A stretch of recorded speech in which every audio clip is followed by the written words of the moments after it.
Cardinalli, and today we're going to talk about balancing and the fundamentals of balancing.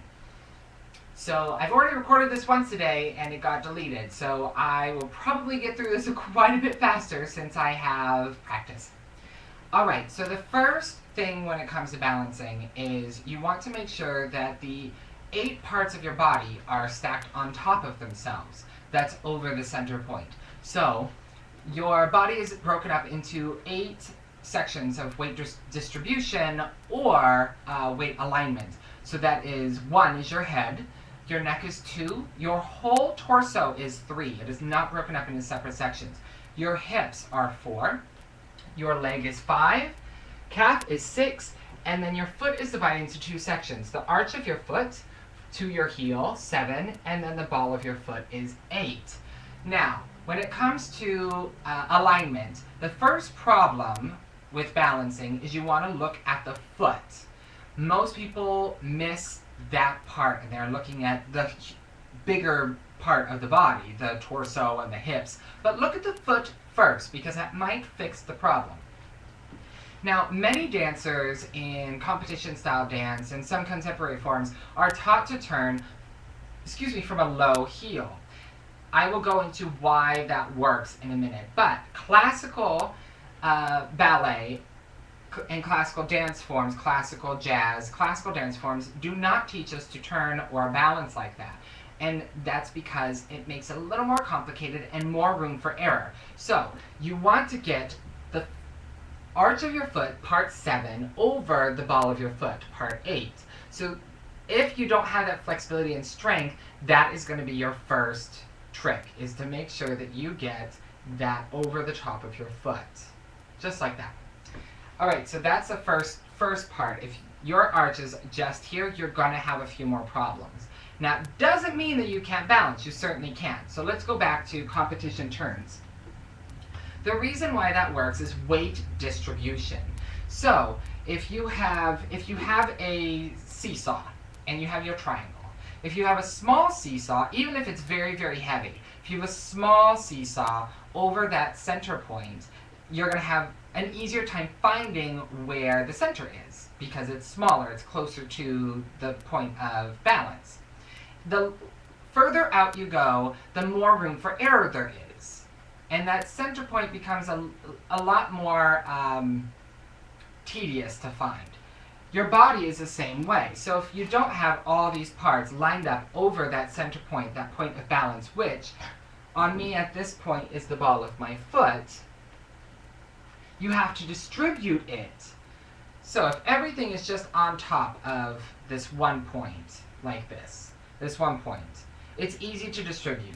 Yes, everything is stacked over the top, just like that, except I can't go through my body. Just like that. Everything's stacked over the top of the foot. If this is lower, then we have to distribute and get the hip over the center point, and then this part of the body, let me use the other foot. Now I'll just turn around. If this is lower, then your upper body has to be slightly out of alignment. Now it does have a little bit of a wobble to that kind of a turn, or it appears to be wobbling, because you're basically taking a top and you're putting a little weight on one side and a little weight on the other. So it's going to teeter, but it's going to turn. And that's why they're very dynamic turns, those competition turns, and why they work, because you're distributing weight on further out on both sides of that point. Now let's go back to classical, because that's going to be your reference point for everything else.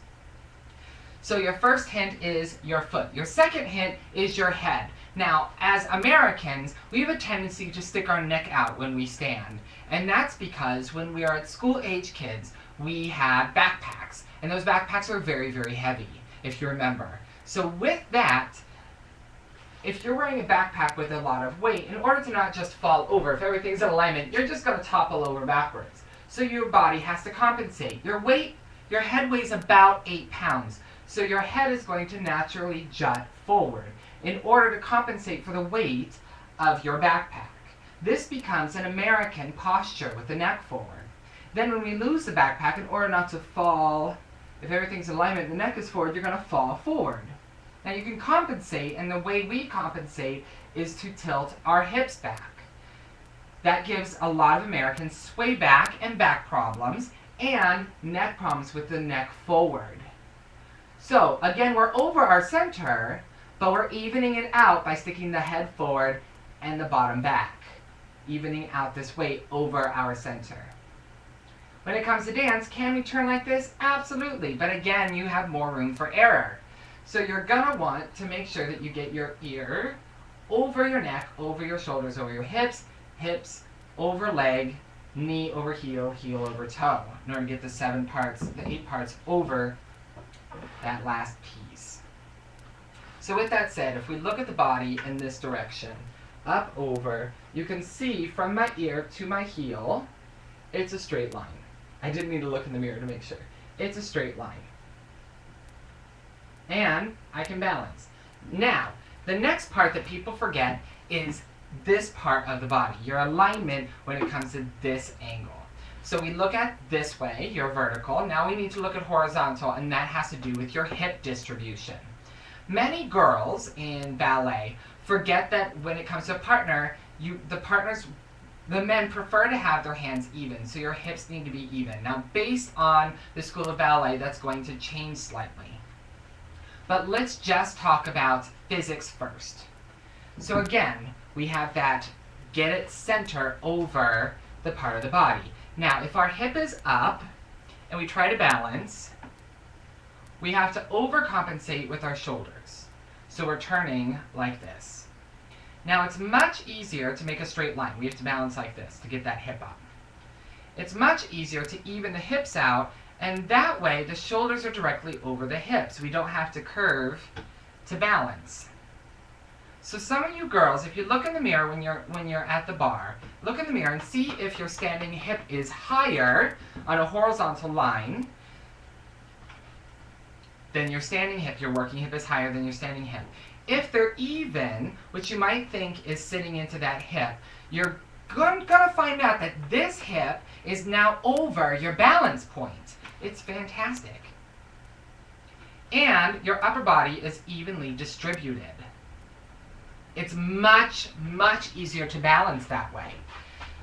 So girls, if your hips are even, you're naturally going to shift over your standing leg. You're going to shift over more. And you can balance. Done. Very, very simple. And it'll be much easier for your partner to partner you because their hands don't have to keep changing when you're facing forward and backwards, forward and backwards. Now let's talk about off-center balance points, like your arabesque. So turns are much simpler to figure out why something's out. If you fall out of a turn in that direction, it's because something is out of alignment. When it comes to balancing like arabesques, we're looking at now another angle. So we have our horizontal and our vertical angles. Based on the School of Ballet, if we just take the arabesque, based on your School of Ballet, the hip alignment's going to be different. So as I'm sure a lot of you are aware, your Cicchetti ballet, your hips are pretty square all the way through your Vaganova where the hip is open. Now I'm not going to address balancing because your standing leg is different. So in order to keep them all the same, we're going to just worry about the older forms of ballet. If we're in a Cicchetti form, with our hips even, all we have to do again, in order to split this way, is to even out the weight this direction over the center of balance. So if we're balancing on a flat foot, that's our arch. Get that hip over, and then everything else is even, right over the center. From this angle, as the leg goes up, the rib cage is going to lift forward to evenly distribute. Now, Allie's hyperextended, and because of that, I have to just pitch a little bit more because I have more weight going that way from my leg, from my standing leg. If you're not hyperextended and it's a little more straight, there we go. You don't have to pitch so far forward, but I do. Do you see that difference? Lock, and then in order to balance, I have to shift my upper body just a little bit more. It doesn't mean down, it means up and forward. So again, you want to lift from the bottom of your rib cage, keeping it solid, but lift from the bottom of your rib cage and open up the clavicle. Now, if we go to the polar opposite of hip alignment, if we look at the Vaganova with our hip very open, and then of course your French and RID in the middle. But if we look at our Vaganova with the hip quite a bit open, then you have to worry about this angle. It's not as complicated as it might think if you're going, oh my gosh, another angle. All you have to do, again, is make sure that these two hips are over that center point, the center of those two hips. Your center is over that center point. With Cicchetti, it's quite simple because the hips are still even. You just shift over. With the other forms, you have to make sure that the mean of the two is right over the center. And you're going, oh my gosh, all this math. So if that hip is up, now you're balancing one hip over the other. So you want to make sure that just the center of that point is over. Whereas with Cicchetti, you're going to shift way over. You're going to shift less over as the hip rises. Does that make sense? Now, you also have to worry about the upper body distribution. Our body naturally wants to compensate. Yes, so if you think you're balancing, and walking on a balance beam, your body throws out in order to compensate. However, you want to fight that as a dancer.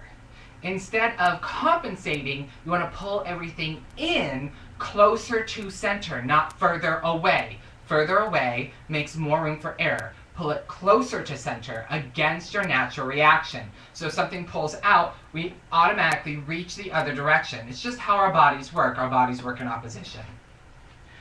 With that said, lift on that other side of the body. So again, you see a lot of dancers hit this line. This is an arabesque. This is not an arabesque. This is out of alignment. And although you can balance, you're not balancing over center. You're balancing over the entire foot instead of a point on your foot. One small point.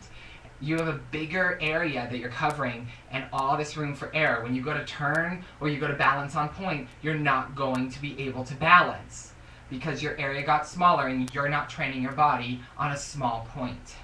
You want to, again, evenly distribute. So you want to make sure that your upper body, again, if we cut our body in half, your upper body is not all on one side or the other.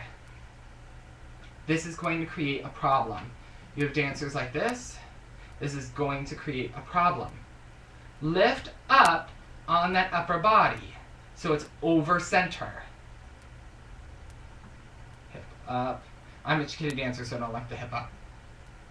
There you go, like that. And we're over center, half and half.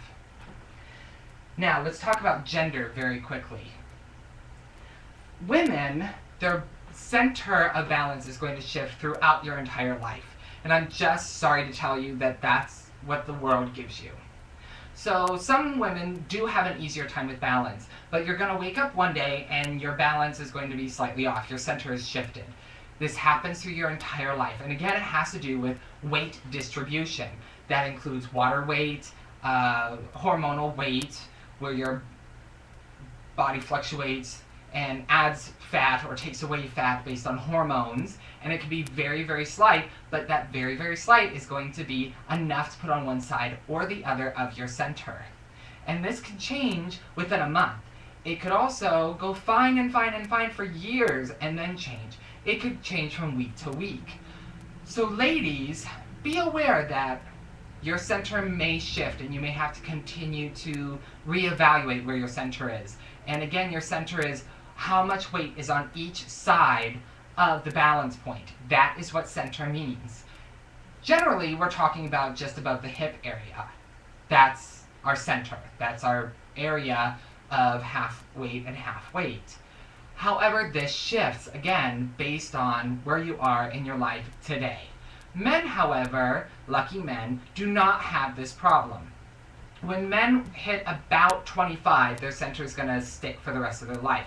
Even if they put on weight, it's going to distribute evenly. And that's why you see as some male dancers, as they put on weight, they still dance the same. and the center is still the same, even with a belly, they still dance the same. So know that men do actually have it easier. That is the rule, and there are, of course, exceptions to the rule.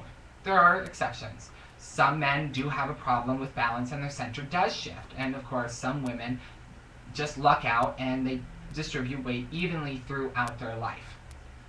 So you have to take that into consideration when it comes to your balance, your center point. If we take off-balance turns or off-balance holds, again, you want to know where is your center point. So if we're taking a hinge, for example, this much of the body automatically is off-center. It is off-center. We're taking this much out. In order to balance, we have to compensate or put an equal amount of weight on the other side of the balance point in both directions. So we want to go vertically. These two are out. This part must also be out. Yes? So you'll see a lot of a layout is a perfect example, where the upper body is shifted on this side of the center point, and your leg and hips are centered over that side of the balance point. A tilt is another example. So instead of it being this way, we're going to tilt it this way. And your upper body is going to be on one side, and your lower body is going to be on the other side. Even if we take it to an attitude, you're going to be over the balance point, past the balance point. Now, again, keep it closer to center. The further you get away, the further you have to compensate. Further away. The closer you are over center, the easier it's going to be to balance. You can see me once a week on Cardinalli.com, or you can look at my articles. If there's anything you would like to learn or know about, please don't hesitate to contact me at Cardinalli.com. That's A-L-Y, Cardinal, like the bird, with an extra L-I at the end, .com.